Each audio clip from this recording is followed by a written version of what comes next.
Day by day, Sushant's case is turning into something else, but every day reveals something new, a new clue or a new lead. In the last update, Ria had gone missing, but it is apparent that she has fled to Canada with the help of Mahesh Bhatt, who got her a private jet to fly. Due to the pandemic, the international airports are closed, but Mahesh Bhatt got special permission from the Mumbai police to get Ria out of India. Now, why is Mahesh Bhatt so invested? I don't know, but apparently they do have a weird relationship. Like, it's been going on for years, but I feel like this is driving the case away from what it actually is. Now, the entire case is being handled by the Mumbai police. The Bihar police is trying to step in, but Mumbai is not letting them. Now, the Bihar police and the rest of the world think that Mumbai is hiding something, or they might have scrubbed it. The case file of Sushant's ex-manager has seemed to have gone missing, i.e. deleted. But why would the Mumbai police hide this entire case? Like, just a heads up, like, trigger warning, this is gonna get a little dark. Previously, we talked about the links between Disha and Suraj Pancholi, and due to the secrets of their relationship, she was killed. But a government official has come out to say that there's a lot more to the story, like a lot more. They were saying that she was actually abused by multiple men, including Arbaz Khan, Suraj Pancholi, Aditya Thackeray, and even Ria's brother. And then they threw her off her own balcony. And this is just some of the stuff.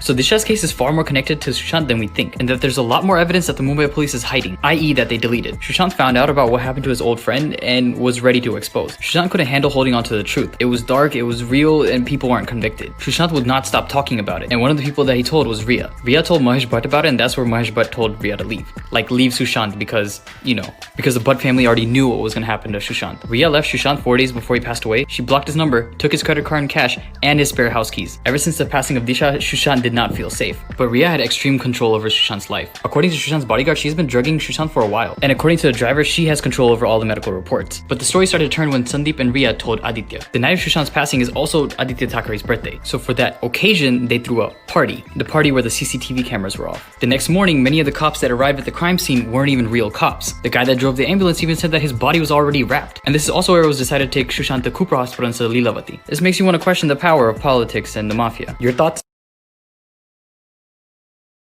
So here's a little Reddit thread I was shared about Sushant's case. Thanks to Vijay for hooking me up on this. But let's go through it. First and foremost, Disha was a celebrity manager that was close with Sushant, the one that's connected to this case. She apparently had an affair with Suraj Pancholi, who's Aditya Pancholi's son. And this was confirmed by Suraj's close friend Puneet. On June 9th, Suraj invited Disha to his place for a party. People invited to the party included Aditya Thackeray, Siddharth, Sandeep, Ria's brother, and Arbaz, who's Salman Khan's brother. At the party, something had gone wrong. Now, I'm not gonna point any fingers, but you're reading it. While all this was going on, Disha reached out to Sushant. When they found out that someone else knew, they took her out. Between June 9th and June 13th, they started threatening Sushant with calls. This is where he had to change his SIM card 14 times. Ria ended up telling this entire situation to Mahesh Bhatt, and this is where Mahesh Bhatt told her to leave. Now, Mahesh Bhatt has a lot of connections. Now, this connection between Ria and Mahesh Bhatt is pretty big.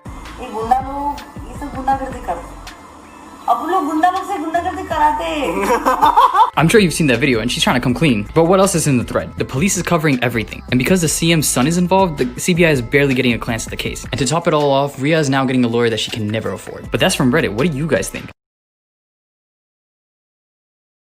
You see, a lot is an understatement. For those of you who have been keeping up with Sushant's case, this weekend was huge. Sushant's father filed an FIR against Ria. An FIR is the first information report. Now this is important because these usually come with some serious crimes. And if you've been keeping along, then you know abetment to suicide is minimum 10 years in prison. That means Ria is in for some serious time, if this all goes through. But what are some of the things that she's getting accused of? So the first one is that Ria made Sushant leave his own house, saying that his old house is haunted. Basically, she was trying to say that his mental state wasn't safe at home. The second claim is Ria left 6 days before Sushant's death.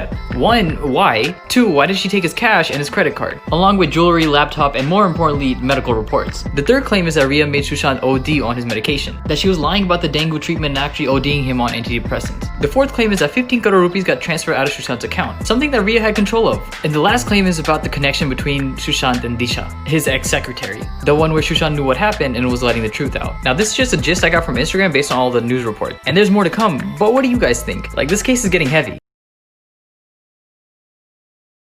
If you've been following along my videos on the underworld, then you've probably heard me mention D Company or D Gang. But what is D Company? Because D Company has come up many times when I've talked about these Bollywood murder cases, but I don't think I ever talked about D Gang itself. D Company is a gang started by Don Dawood Ibrahim in the 1970s. It's basically Dawood's clan of gangsters. Like, Dawood doesn't need to commit every crime in the city. He kind of just manages all the petty stuff. I mean, he's the Don, it's like the Godfather. But D Company isn't some small gang. I mean, they started off with crime just in Mumbai, but their involvement in the 1993 Mumbai bomb blast really changed the game for them. This event made him the largest security threat in all of India, making Dawood the most wanted man in India and right now like top 4 in the world. Now D-Gang wasn't just a local criminal syndicate. D-Gang became international. Singapore, Pakistan, Afghanistan, Dubai. In 2015, they alleged that the syndicate consists of 5,000 people. And these are the same people behind Gulshan Kumar and Sridevi. And those are just 2 that we know. Like, this goes beyond Bollywood. Politics, government jobs, essential workers. But there's also a movie on this if you want to check it out. It's called Company. But I want to know what you guys think.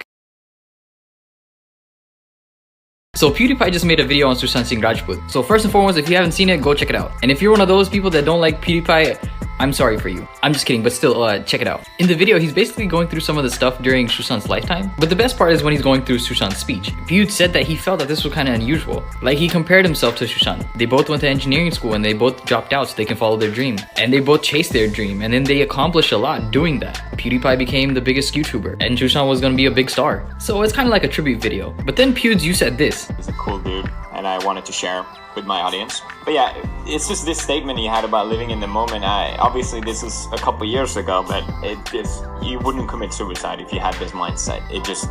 I don't believe that at all. I really don't. And truth is, Pewds, I don't think a lot of people do either. There are many evidences that lead to this not being a suicide. And there are many sources pointing to the Bollywood Mafia. And this isn't the first person the Mafia has killed. Pewds, you had a feud with T-Series. The owner of T-Series was killed by the Mafia. I don't know, it's crazy.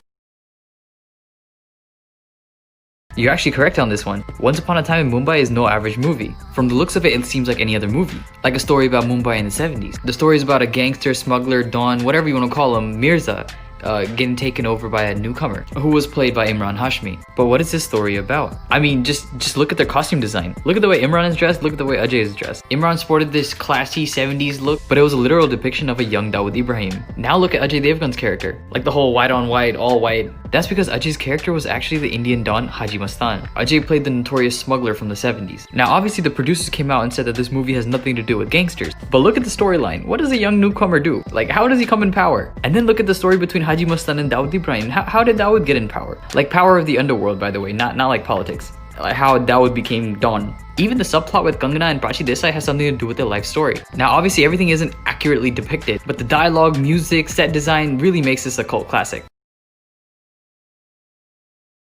Now I know I've been talking about the underworld a lot, but I don't know if I've explained it. Like, at least like the history of how it came to be. The underworld is basically Mumbai's organized crime syndicate. It's a collection of gangs, mafias, and mobsters. And there are many gangsters, but they all have like a godfather. He's like the head boss, and he's known as the Don. The head Don and the most wanted criminal of India is Dawood Ibrahim. He's known for running the Mumbai underworld throughout the entire 80s and 90s. But most importantly, he's known for orchestrating the 1993 Mumbai bombings, which is also something that put him on the map, making him the most wanted criminal in India. Before, he was just working alongside Bollywood, but in 93 he kind of expanded his operations. But Dawood wasn't the first Don of India. He's the most notorious one, but there are 2 others that actually came before him. Haji Mastan, who's known to be India's original gangster, mainly because he was actually born in India, and Karim Lala, who's actually the first Mumbai gangster. He's the reason why the entire underworld exists. Karim is actually Pashtun, and he created the Pathan gang, basically like the first gang. He was mostly into gambling and bootlegging until he got into Bollywood. There, with extortion, he started making more money. One of his closest contacts in Bollywood was actually Dilip Kumar. But they don't work that much in Bollywood anymore, so what do they do now?